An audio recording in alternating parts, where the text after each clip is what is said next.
In this lesson, let's learn how to start with a photo from your computer. Start off in the PicMonkey homepage and click Create New. You can select Computer and select on your image. Your image will then load and you'll see your canvas edits on the left. You can crop your image or you can choose a specific aspect ratio.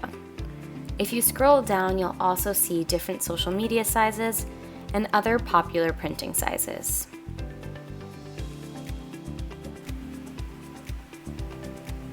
Under Canvas Edits, you can also resize your image.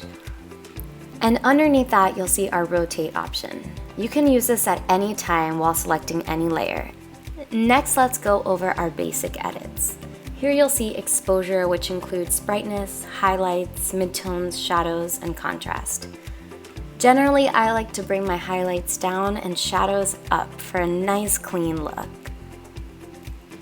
By adjusting the temperature, you can make your image warmer or cooler, and you can adjust the tint too. I'm going to bring the saturation down a bit and the vibrance up, and then I can fade that. Here's how to use the color changer. First, select the color you want to change, then use the hue slider to change it. Here's the before and after. Pretty cool, huh? Next, I'm going to go to Effects and apply Tucson to this image. I love how that looks and I'm going to fade it a bit. I can also go through and add additional effects, so you can layer them on the image.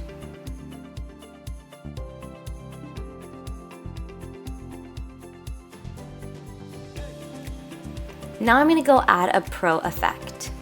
This is a one-click, really cool way to add awesome design effects to your image. You can do film frames, gradient shadows, scrapbooks, neon scribbles, multi-exposures, and more. For this example, I'm going to use the outline effect, and to complete my design, I'm going to go over to my Photos and Video tab. I want to add a background, so I'm going to type in track and field and browse through for an image I like. I'm going to add it to my canvas and use my Layers panel to drag it to the back.